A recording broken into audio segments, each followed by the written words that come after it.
ერნიამა ქვეყნისანი ოლდეზღაც ვიტყოდი, იმიტომ რომ ისინი ძლიერები იყვნენ ფულით და გავლენით და ორივეს ასე ვთქვათ საფრთხელის ბრიტანეთიდან სანქციების შემთხვევაში. რამდენად სერიოზულია ეს საფრთხე მათთვის ივანიშვილის გარევოცვას გულისხმობ და რისი ნიშანია ეს საბოლოო ჯამში.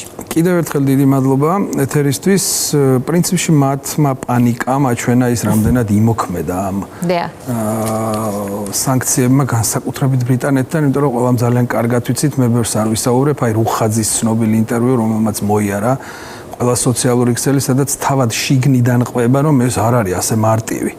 ეს ძალიან რთული იქნება, სანქცია პრობლემაა თან განსაკუთრებით ბრიტანეთთან, იმიტომ რომ ჩვენ ვიცით, რომ ეს განსაკუთრებულად თავს იყრის ქართული ოცნებასთან ადაპტირებული და ასოცირებული ბიზნესმენების თუ საქმოსნების, მოსით ზელეცების რუსული სიტყვა, საბჭოთა რუსული სიტყვა რომ გამოვიყენოთ, ამ ხალხს სწორედ იქ აქვს ეს რაღაც მათი კაპიტალი დაგროვილი. გარდა ამისა, ეს არის დელეგიტიმაციის ძალიან მკაფიო ხაზგასმა.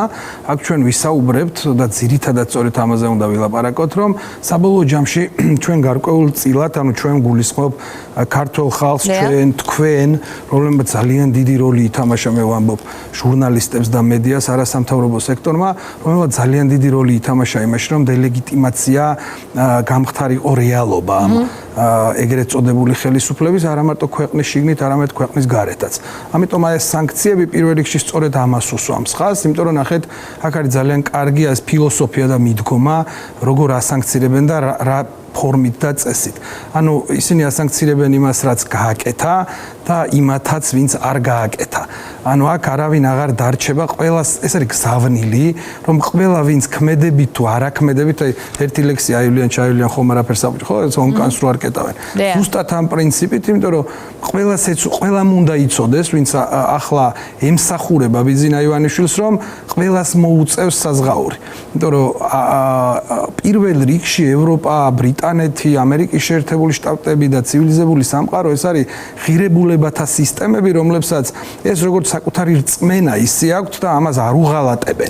ამიტომ იყო რომ საქართველოს მათი ღირსეული პარტნიორი იყო, რომ ჩვენც აი ამ ღირებულებათა პატივისცემაში ვიყავით წარმატებულები შავი ზღვის აქ. ლეგიტიმაციას გაუსვით თქვენ ხაზი და ივანიშვილის რეჟიმი, რომელიც ცდილობდა ლეგიტიმაციას მეტაცებული არჩევნების შემდგომ და ტრამპის იმედი ჰქონდათ, მივიდა წერტილამდე, სადაც არ ყავს პირველი პირი, რომელიც არ არის დასანქცირებული არა მარტო აღმოსავლეთ ევროპის ქვეყნიდან, თავიდან ამას აგდებით უყურებდნენ, გემახსოვრებათ ბალტიისპირეთის ქვეყნების სანქციები და მოსვლის რომ უფრო რიხიანები იყვნენ, მაგრამ ბრიტანეთის სანქციების მერე ვეღარ არიან ასეთი რიხიანები, თუ მიაქციეთ ყურადღება ბრიტანეთის საელჩოს გუშინდელი განცხადება ასე იწყებოდა, რომ პირველი ქვეყანაა ბრიტანეთი, ვინც საქართველოს გენერალური პროკურორი დაასანქცირა, ხო, ეს ყავს ხელისუფლება ეგრეთ წოდებული, რომლის ყველა პირველი პირი იქნება შინაგან საქმეთა მინისტრი და არა მარტო აღმასრულებელი სასამართლო ხელისუფლება დასანქცირებულია ბრიტანეთის მიერ, ხომ? და არა მარტო შეერთებული შტატების მხრიდანაც. კი, ეს არის ძალიან ხმამაღალი განცხადება,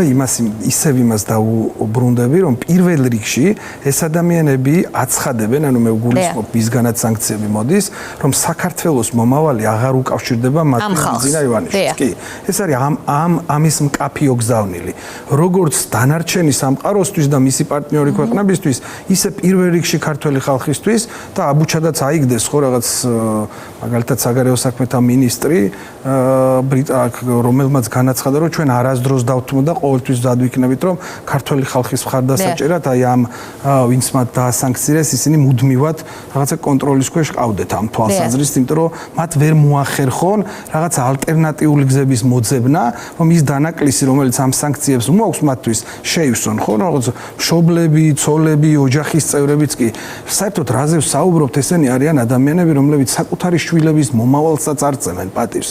ხო, აქ ხო მარტო იმაზე არ არის საუბარი, რომ რაღაც კონკრეტულ ადამიანს აღარ ექნება რაღაც ხელფასი. თუ მართლა სჯეროდათ, ბატონო, რომ სანქციები არ იმუშავებდა და ივანიშვილი დაალაგებდა ამას. შესაძლოა, ნამდვილად, იმიტომ რომ ერთადერთი ხატი, რომელიც მათ ყავდა საფიცარი, ეს ბიძინა ივანიშვილია და მათთვის ის ღმერთიც არის, წარსულიც, აწყოც და მომავალიც და ფულის მიწოდების წყაროზე. ამ ადამიანის გარეშე, ბიძინა ივანიშვილის გარეშე ეს ადამიანები არაფერს წარმოადგენენ. ეს არის სავალალო და ამას ყოველთვის უნდა მოვერიდოთ ჩვენ მომავალში, როდესაც არჩევნებში გადაწყვეტილების მიღებას დავიწყებთ, ანუ ერთ ადამიანზე ჩამოკიდებული ხალხია ეს, ხო ხვდებით?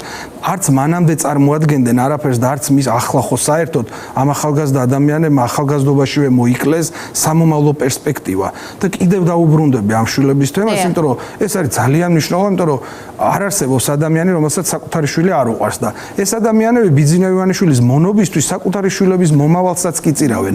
წირავენ პირდაპირი გაგებით, იმიტომ რომ მათი ოჯახის წევრებსაც შეეხებათ ეს სანქციები და ირიბი გაგებითაც, ანუ როდესაც ქვეყანას შეექმნება პრობლემა და მოდი ვაღიაროთ, რომ გრძელვადიან პერსპექტივაში დაუშვათ აი ასეთ მოცემულობაში საქართველოს პერსპექტივა არ არის კარგი. ახლა ეს ჩვენი გადასაწყვეტია, ყველა მხარდაჭერა არსებობს დასავლეთიდან, ყველანაირი მხარდაჭერა გულისხმობ იმას, რაც აი ჩვენს გარშემო მოხდება. ახლა ყველაფერი არის ჩვენი გადასაწყვეტი, ანუ ჩვენ ეს ხელისუფლება უნდა ჩამოვაცილოთ იმას, რასაც ახლა ჩვენ ეგრეთ წოდებული ხელისუფლება უნდა ჩამოვაცილოთ საქართველოს სადავეებს, წინააღმდეგ შემთხვევაში აღმოჩნდებით მარგინალურ მდგომარეობაში.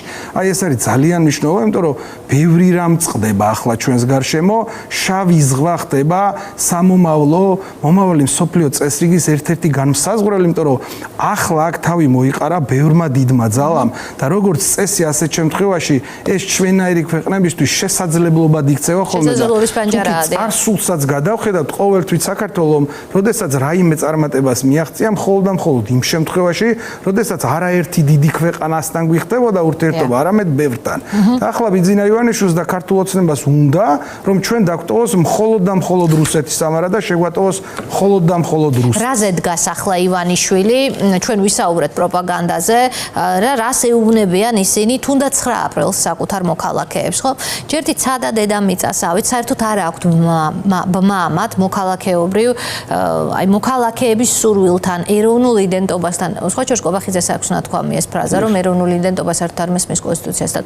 რა კავშირშია, ანუ იურიდიულად თუ შევხედავთ ამას შეიძლება რაღაცა იფიქრო კიდევ, მაგრამ პრემიერია ეს დღეს ქვეყნის თავისი გადასახედიდან ასე მიიჩნევს ყოველ შემთხვევაში და რა უთხრა 9 აპრილს მან ქართულ საზოგადოებას, რას ეუბნებიან მტრის ხატი, როგორც ცდილობს მტრის ხატის შექმნას მათგან, ვინც ერთადერთი მოგავშირია ამ ქვეყნის და შანსი რომ რაღაცნაირად დასავლური ფანჯარა გაავაღოთ.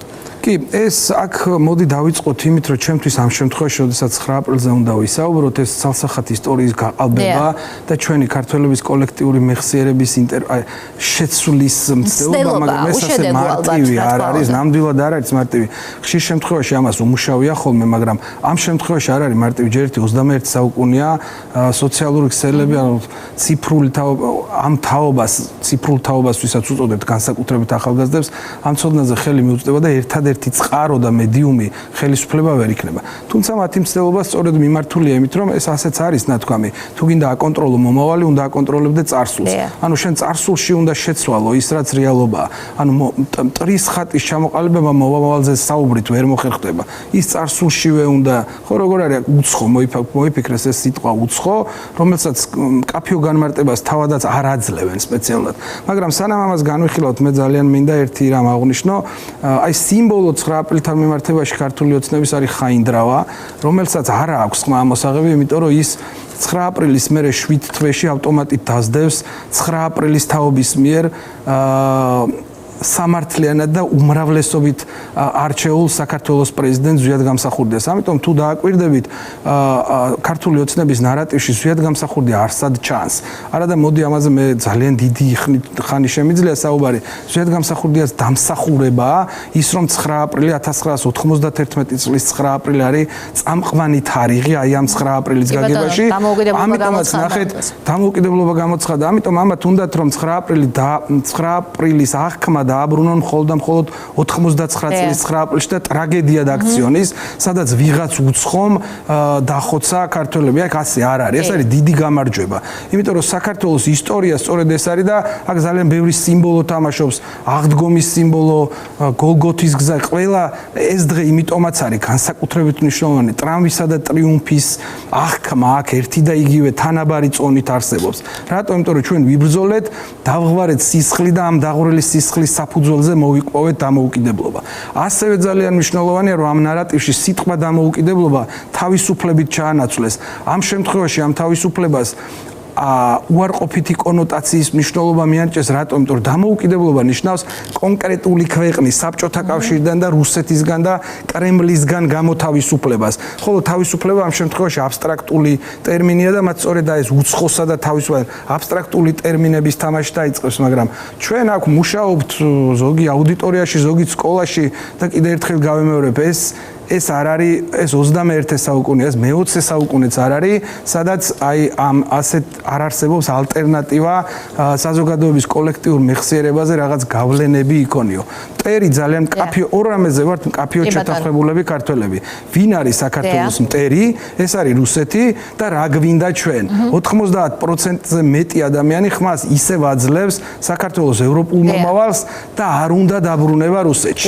ეს არის მკაფიო, ამაზე შეთანხმებულები ვარ და ამას ისინი უკან ვერ დააბრუნებენ. კი ბატონო, ვერ დააბრუნებენ, მაგრამ აი რაღაცნაირად ჩაციკლულივით იმეორებს როდიონოვთან კავშირს, მაგალითად პაპუაშვილი პარლამენტს რაღაცნაირი როლი აქვს ეთყობა, ჩააგანაწილეს როლები და ამ კაც ყველაზე ცუდი როლი შეხვდა მაინც, რაღაცეები უნდა ამტკიცოს აბსურდის თეატრიდან, არ ვიცი.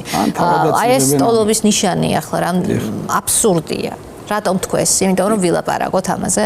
დიახ, რა თქმა უნდა, ამას ემსახურება ასევე ის რაღაცა არაფრის მომცემი კომისია, რომელმაც გადაწია იგრძელა სამუშაო და იმისთვის, რომ შექმნან რაღაც შოუ, რომელიც შეიძლება გახადონ სალაპარაკო თემა ხალხის მასებში და ამ ადამიანებმა ისაუბრონ. სხვათა შორის გუშინ ბევრი ვიარე ქალაქში, სხვადასხვა ადგილას ხალხმრავლობა ვიარე და მესმოდა რომ ამ საკითხს განიხილავდნენ, მაგრამ ქოცების სამწუხაროდ უნდა ვთქვა, რომ ყველა აგინებდა, მოდი პირდაპირ ამას ვიტყვი, ყველა აგინებდა, იმას რომ რა დროს ეს არის, რაღა დროს ამაზე საუბარია, იმიტომ რომ ეს ადამიანები ხვდებიან, ამ ადამიანებმა ჯიბეზე იგრძნეს ევროკავშირიდან ჩამოცილება, ხო? ამ ადამიანებმა რა იგრძნეს, ნახეთ ჩემი ოჯახის ამბავს მოგიყვებით, მეგობრებო, ჩვენ უკვე განათლების სისტემამ უკვე მიიღო შედეგები ანტიდასავლური და პრორუსული პოლიტიკის. მაგალითად, პირველი და მნიშვნელოვანი ეს არის გერმანიასთან გაყინული აკადემიური თანამშრომლობა და მეორე ეს არის ლიეტუვას სტუდენტთა გაცვლითი პროგრამიდან საქართველოს ამოღება. ჩემი შვილი, რომელიც 22 წლის არის და სწავლობს კომპიუტერულ ტექნოლოგიებს, ორჯერ მოახერხა ამ პროგრამის ფარგლებში ლიეტუვაში სწავლა. რომელმაც მისცა საშუალება, რომ NASA-ს პროექტებში მიიღო მონაწილეობა და იქ მყოფმა ჩემმა შვილმა და მისმა ქართველმა მეგობარმა, რომელიც ასევე მასთან ერთად სწორედ ამ პროგრამით იყო, პირველ წელს მეორე ადგილი და მეორე წელს კი პირველი ადგილი აიღეს ამ NASA-ს საერთაშორისო შეჯიბრში. ეს ნიშნავს იმას, რომ ქართველ სტუდენტებს შანსს ართმევენ.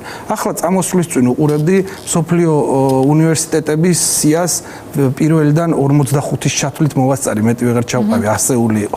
იქ რამდენიმე კორეული, ერთი ჩინური, დანარჩენი აბსოლუტურად ყველა დასავლური და ევროპული უნივერსიტეტი. ეს არის ულევის შესაძლებლობა საქართველოსი. მოდი ვაღიაროთ, რომ ქვეყანა, რომელსაც ყავს 1,5 მილიონი ადამიანი, რომელიც ითხოვს შემწეობას სახელმწიფოსგან და 700,000 ადამიანი ამ შემწეობას იღებს. ქვეყანას, რომელსაც არ აქვს ნავთობი და არანაირი რესურსი, აქვს ერთადერთი შავი ზღვა და მეორე გამოცდილება და ტრადიცია განათლების. აი ამ განათლების ტრადიციას ურტყამს ქართული ოცნება და ანგრევს.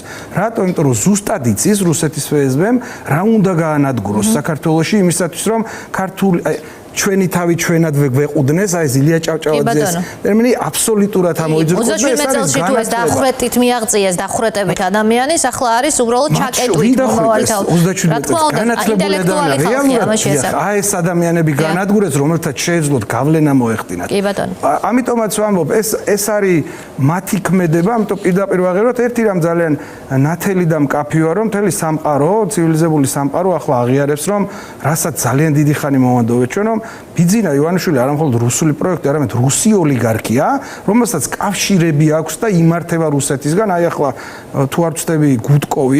გუდკოვი ძალიან კარგი ინტერვიუ იყო. თამარ ნოცუბიძე მე ვსწავლობ. მოდი თქვა რომ ეს ჩვენ ყველამ ვიცოდით უბრალოდ ძალიან კარგია რომ საუბრობ დავაზუსტოთ პუტინისა და ივანიშვილის შეთანხმებაზე და კავშირზე და იმაზე რომ საქართველოში ყალბი პასპორტებით ჩამოდიან უშიშროების თუ FSB-ს წარმომადგენლები და ისინი აკონტროლებენ იმას ის რაც საქართველოში ხდება. ამიტომ ეს არის ძალიან მკაფიო, ახლა ყველაფერი არის დამყარებული იმაზე, ოპოზიციური პარტიების ქუჩაში ხალხი როგორ გამოვიყენებთ იმ შესაძლებლობას, რომელიც ჩვენ მართლა გვეძლევა იმისათვის, რომ საბოლოო ჯამში მივახციოთ იმ შედეგს, რაც გვინდა, რაც 9 აპრილს დაიწყო დრო, როდესაც რომელშიც ჩვენ ახლაც ვარსებობთ, აი ეს აწმყვა, რომელშიც ჩვენ ვარსებობთ, ჩერის ბრძოლა არ დამთავრებულა, იმიტომ რომ კოსტავამ განაცხადა, რომ დამოუკიდებლობას კი მივახციეთ, მაგრამ ეს დამოუკიდებლობა მუდმივად დასაცავია. ხო, ახლა ეს ფაზა ალბათ ერთ-ერთი ყველაზე აქტიური, რომ დასაცავია მოპოვებული დამოუკიდებლობა, ამას უმკლავდება ჯერჯერობით ქართული საზოგადოება, მიუხედავად ძალიან ძლიერი წნეხისა მასზე. ივანიშვილო, მოდი თქვათ გულწრფელად სადა ყველაფერი, რომ ეს პროტესტი ჩაექრო, ხალხი გაეთითო კაცებინა, ყველაფერი სადა. იყო მუქარა, არ იყო, მერე იყო ცემა, არ იყო, მერე იყო დაპატიმრება, ახლაც გრძელდება ჩვენ ყავს რეჟიმის პატიმრები, ხომ? ამანაც არ გაჭრა. ახლა ცდილობს, რომ რაღაცნაირად ტვინი გადაუბრუნოს ხალხს და უთხრას, რომ რუსეთი კი არ არის მტერი, რუსეთი უცხო ძალაა და აქეთ არის მტერი, აბსოლუტურად აბსურდში ამტკიცოს. ბოდიშიც მოიხადა, ამაზეც პასუხი მიიღო. ჯერჯერობით მის მიერ მიღებულმა არც ერთმა კანონმა და გაშვებულმა მესიჯ ბოქსმა არ იმუშავა, რომ ეს ხალხი ქუჩიდან სახლში შეიყვანა. რა არჩება მას არსენალში? შეიძლება პირიქითაც ვთქვათ, მე დავაზუსტებ, არ იმუშავა კი არა, პრინციპში პირიქით იმუშავა. ხალხი ეს გაბრაზება, რომელიც დაგროვილია, დღითიდღე უფრო იზრდება არა კონკრეტული ადამიანების ბრაზის ხარისხი და სიღრმე, არამედ მოცულობა ამ ხალხის და რაოდენობა, ვინც მოდი არ მომერიდება ამის თქმა, რომ თვით ყოფილი ქოცებიც კი უკვე ნელ-ნელა ღიად აღიარებენ, ჩვენ საქართველოში ვცხოვრობთ, ახლა ურთიერთობების ქვეყანაა ეს და ქოცი მეგობარიც ყავს და ყოფილი ქოცი და შემდეგ. ეს ადამიანები უკვე აღიარებენ იმას, რომ აი ეს რაზედაც ჩვენ ვილაპარაკეთ, რომ ბიძინა ივანიშვილი ახლა აკეთებს რუსეთის საქმეს. რომ ბიძინა ივანიშვილი ახლა აკეთებს იმას, რომ საქართველო უნდა რომ აქციოს მარგინალ ქვეყანად და დააკარგინოს შანსი, რომელსაც ისტორიის განმავლობაში ბევრი ხალხი და ბევრი თაობა შეეწევა. ახლა ჩვენ ამის შანსის, აი ესე ხელიდან გვაცლის, ამის გაკეთება უნდა და სხვათა შორის ერთადერთი რაც დარჩა და ძალიან არ უნდა ამის გაკეთება, ღიად აღიარება, რომ რუსეთისკენ მივდივართ, რომ სხვა შანსი აღარ რჩება. არა, ღიად თქმა ამ წინადადებს, იმიტომ რომ ყოველთვის გავარობენ, რომ ზუსტად იციან, რომ ეს არ იმუშავებს. ზუსტად იციან, რომ ის, ვინც ჩვენ ახლა ამ საქართველოში ვცხოვრობთ, მთლიანობაში 9 აპრილის თაობა ვართ. 9 აპრილის დაიბადა ის, რაც ახლა ხდება და ამ რუსეთთან დაახლოებას ვერავის ვერ აპატიებს. კი ბატონო, ასე რომ მათ არსენალში მცირე საშუალებები დარჩა. დიდი მადლობა თქვენ რომ იყავით ჩვენი სტუმარი.